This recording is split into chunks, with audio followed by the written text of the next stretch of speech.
Hallo, ich bin Jonas. Willkommen beim Nine Nah Tree Podcast.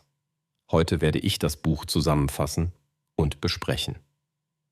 Endspiel des Kapitalismus von Norbert Hering ist eine eindringliche Bestandsaufnahme eines Systems, das seine eigenen Versprechen hinter sich gelassen hat.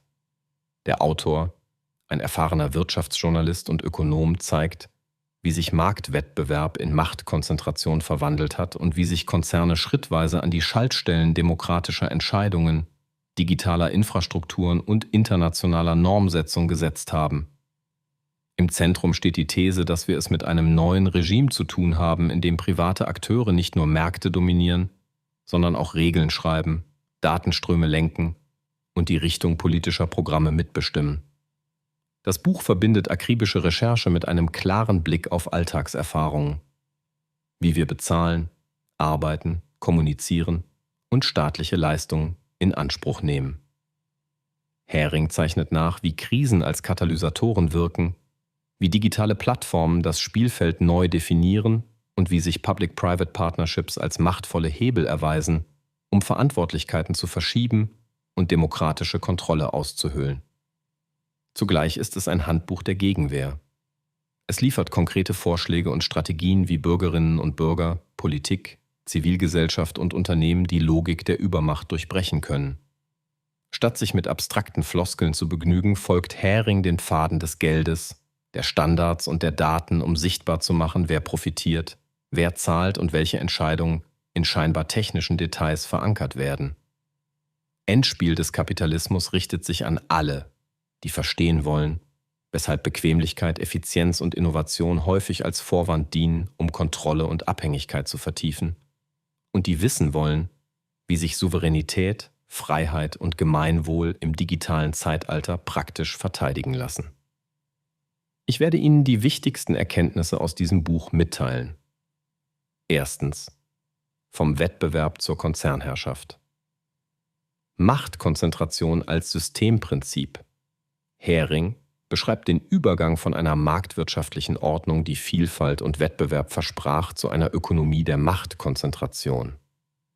An die Stelle vieler Anbieter treten wenige globale Plattformen, Finanzakteure und Markenverbünde, die durch Skaleneffekte, Netzwerkeffekte und aggressive Übernahmestrategien ganze Wertschöpfungsketten beherrschen. Dieser Strukturwandel ist kein Unfall, sondern Ergebnis politischer Entscheidungen, Deregulierungsschübe und einer Aufwertung des Finanzsektors, die kurzfristige Renditen über langfristige Resilienz stellt. Die Finanzialisierung verlagert das Ziel von Unternehmen hin zur Maximierung des Shareholder Value. Forschung, Produktion und Service werden modularisiert, ausgelagert und nach arbitragefähigen Kriterien optimiert. Dadurch entstehen organisatorische Superstrukturen, die nicht nur Märkte, sondern auch Arbeitsbedingungen und Preisbildung steuern. Hering zeigt, dass diese Macht gebündelt wird über Beteiligungen, Fondsstrukturen und gemeinsame Standardsetzungsprozesse, wodurch sich ein Oligopol der Entscheidungsgewalt herausbildet. Politische Einflussnahme verstärkt den Effekt. Lobbyorganisationen, Thinktanks und Public Affairs Abteilungen schreiben mit an Gesetzestexten und Verordnungen, während die Drehtür zwischen Ministerien, Aufsichtsbehörden und Konzernen die Perspektiven angleicht. Regulierung wird so gestaltet, dass sie formal neutral erscheint, praktisch aber die vorhandenen Größenvorteile zementiert. Ein zentrales Motiv des Buches ist die Entlarvung der Erzählung vom freien Markt, die in vielen Sektoren nur noch als rhetorische Hülle dient. Hering macht deutlich, wie sich diese Realität im Alltag niederschlägt. Weniger Auswahl hinter vermeintlicher Markenvielfalt, wachsende Abhängigkeit von wenigen Logistik, Cloud- oder Zahlungsdienstleistern, steigende Markteintrittsbarrieren für Mittelstand und Start-ups. Auch demokratische Prozesse geraten unter Druck, wenn wirtschaftliche Macht zu politischer Agenda wird. Die Öffentlichkeit wird mit Begriffen wie Innovation, Sicherheit oder Nachhaltigkeit beruhigt, während die strukturellen Hebel der Kontrolle verborgen bleiben.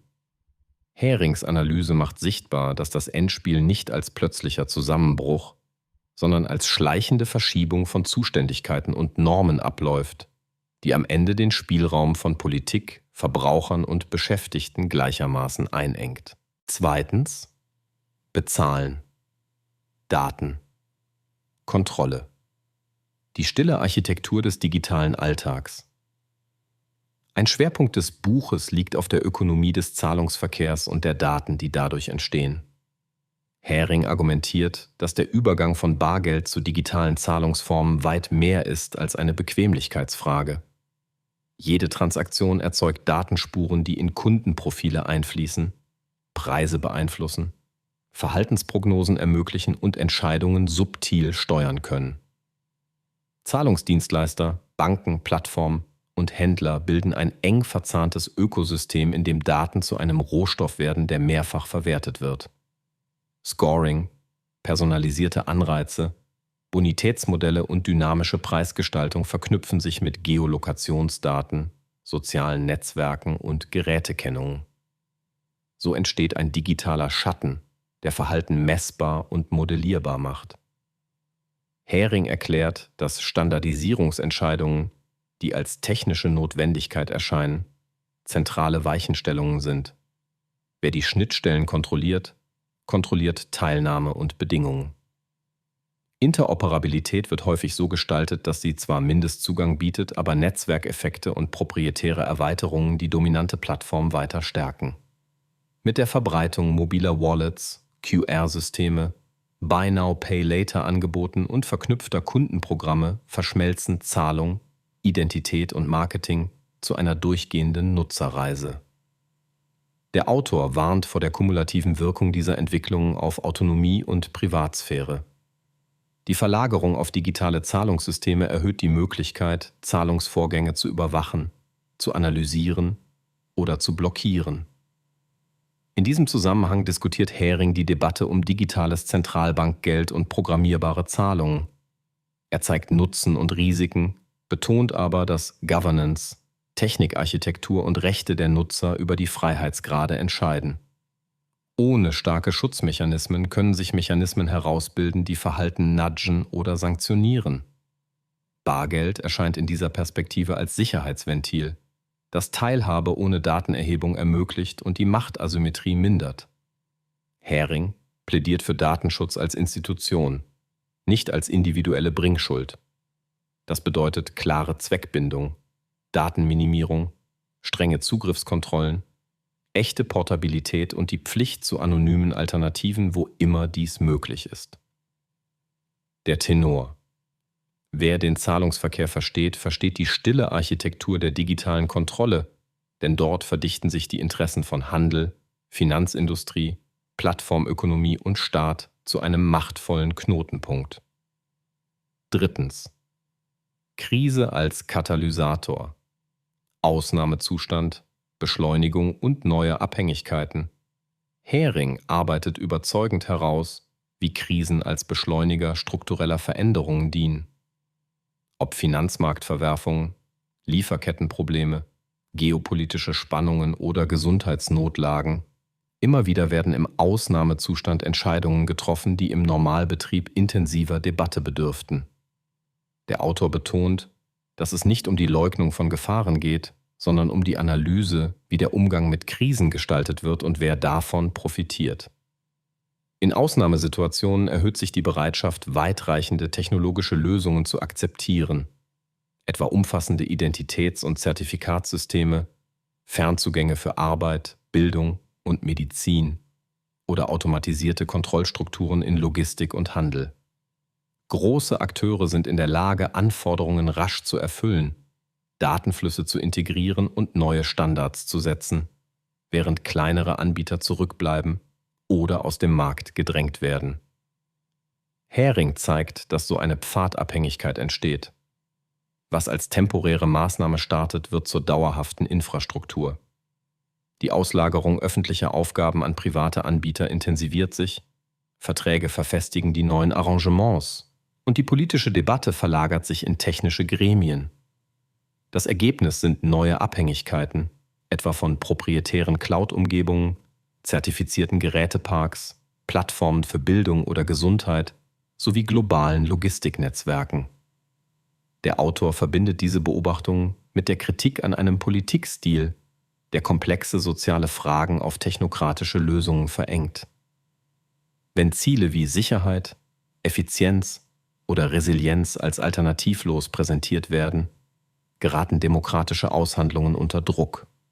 Häring mahnt, dass funktionierende Demokratie den Streit um Mittel und Zwecke braucht, gerade in der Krise.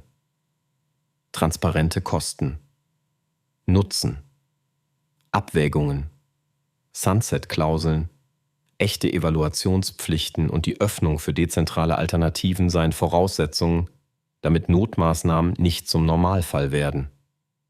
Besonders eindrücklich ist seine Darstellung der Wechselwirkung von Krisenkommunikation, Geschäftsmodellen der Plattformen und dem Informationsverhalten der Öffentlichkeit.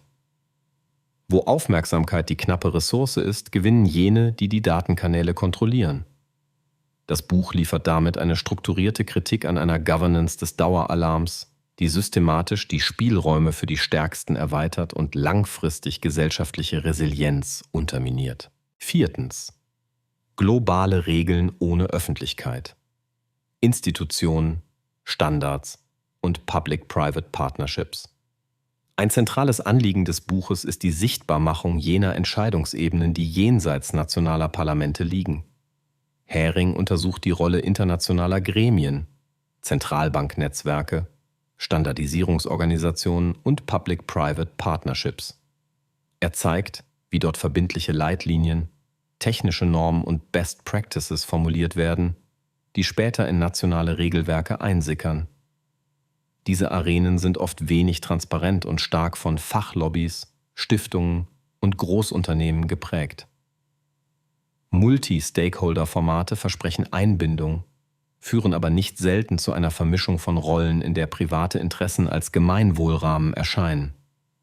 Häring analysiert, wie Standardisierungsentscheidungen in Bereichen wie Zahlungsschnittstellen, digitale Identität, Cloud und Cybersecurity den Wettbewerb strukturieren. Wer früh in den Gremien sitzt, gestaltet die Spielregeln und sichert sich Startvorteile.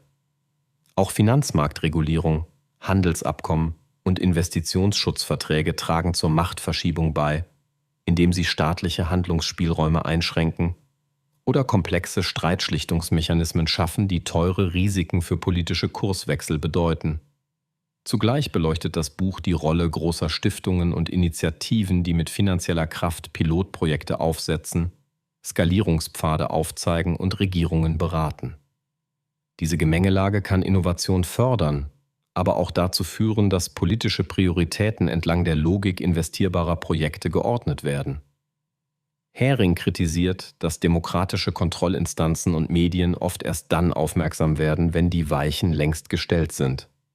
Er fordert daher eine Demokratisierung der Standardsetzung, mehr Mandate für Parlamente in internationalen Gremien, systematische Transparenz über Beteiligung und klare Regeln zur Vermeidung von Interessenkonflikten.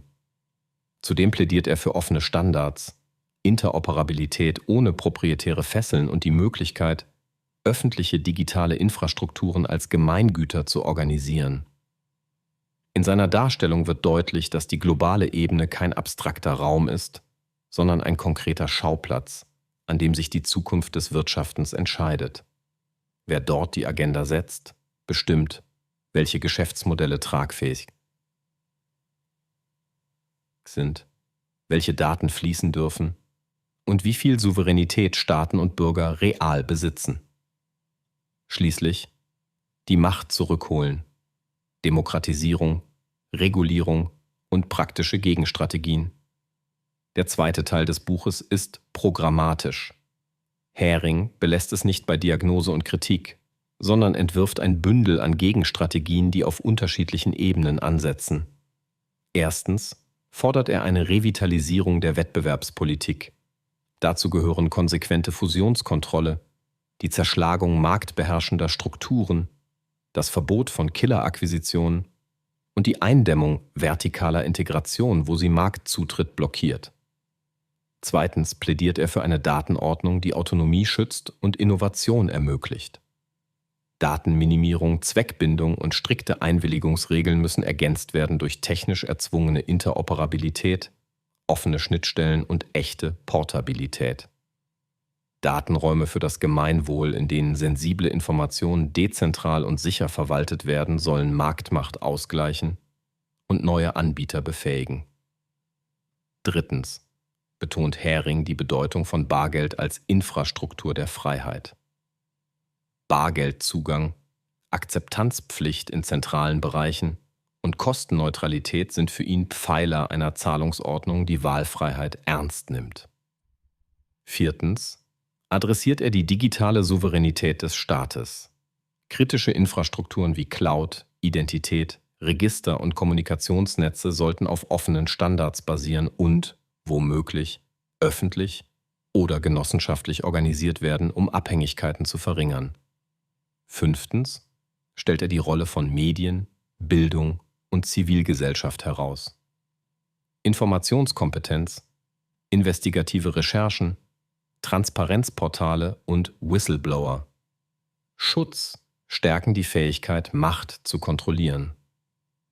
Bürgerinnen und Bürger können zudem Alltagsmacht entfalten. Durch Wahl regionaler Anbieter, Unterstützung von Genossenschaften, bewusste Nutzung von Open Source und die Präferenz für datensparsame Dienste. Sechstens verlangt er institutionelle Checks and Balances auf der internationalen Ebene. Parlamente brauchen stärkere Mitspracherechte in Standardisierungsprozessen, öffentliche Register zu Lobbying und Beteiligungen müssen ausgebaut werden und internationale Kooperation sollte auf Prinzipien von Offenheit und Gegenseitigkeit fußen. Schließlich verweist Häring auf fiskal- und arbeitsmarktpolitische Hebel. Eine Besteuerung, die Monopolgewinne adressiert, die Eindämmung aggressiver Steuerplanung, Mindeststandards für Plattformarbeit und die Förderung kollektiv getragener Unternehmensformen können Macht verlagern. Das Gesamtbild ist kein utopischer Masterplan, sondern eine realistische Agenda, die Schritt für Schritt Handlungsmacht zurückgewinnt und das Risiko einer technokratischen Verwirtschaftlichung des Gemeinwesens senkt. Zusammenfassend: Endspiel des Kapitalismus ist ein Buch für alle, die nicht länger nur Symptome diskutieren wollen, sondern die Mechanik hinter den Kulissen verstehen möchten. Es richtet sich an engagierte Bürgerinnen und Bürger, an Studierende und Lehrende in Ökonomie, Politik, Recht und Informatik, an Journalistinnen, an Unternehmer und Beschäftigte, an Verwaltungen und Abgeordnete. Wer Entscheidungen trifft oder von ihnen betroffen ist, findet hier einen Kompass, der Verbindungen sichtbar macht, die im Tagesgeschäft sonst verborgen bleiben.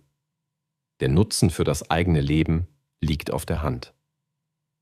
Das Buch schärft den Blick für die Konsequenzen alltäglicher Bequemlichkeitsentscheidungen, etwa bei Zahlung, Kommunikation und Cloud-Nutzung. Es zeigt, wie sich individuelle Wahlfreiheit mit kollektiver Gestaltungsmacht verbinden lässt und welche konkreten Schritte Privathaushalte, Organisationen und Kommunen gehen können, um Abhängigkeiten zu reduzieren. Häring liefert Kriterien, mit denen man Produkte, Anbieter und politische Vorschläge besser einschätzen kann, etwa die Frage nach Datenflüssen, Lock-in-Effekten, Standardsetzung und Governance-Strukturen. Warum dieses Buch statt eines anderen kaufen? Viele Titel beleuchten Einzelaspekte wie Big Tech, Finanzmärkte oder Datenschutz. Häring jedoch verbindet die Sphären und zeigt, wie Zahlungsverkehr, Datenökonomie, internationale Standardisierung und politische Entscheidungsprozesse ineinandergreifen. Seine Perspektive ist europäisch und deutsch verankert, ohne den globalen Rahmen zu verlieren. Das macht die Beispiele greifbar und die Empfehlungen unmittelbar umsetzbar. Die Stärke des Buches liegt zudem in der Verbindung von Recherche, Systemverständnis und praktischen Vorschlägen. Es ist weder alarmistisch noch technizistisch, sondern nüchtern, klar strukturiert und lösungsorientiert. Wer verstehen will, wie Konzernmacht gewachsen ist, wie Krisen diese Entwicklung beschleunigen und wie wir demokratische Kontrolle zurückgewinnen können, trifft mit diesem Buch eine fundierte Wahl. Es bietet Orientierung in einer Zeit, in der digitale Infrastruktur, Finanzlogik und Politik zu einem dichten Geflecht verschmelzen, und es zeigt Wege auf, die eigene Souveränität zu schützen und das Gemeinwohl zu stärken. Wenn Sie unterstützen möchten, Norbert Häring, können Sie das Buch über den Amazon-Link kaufen, den ich in der Podcast-Beschreibung angegeben habe. Lassen Sie mich nach dem Lesen des Buches wissen, was Sie davon halten und teilen Sie Ihre Gedanken mit. Bis bald.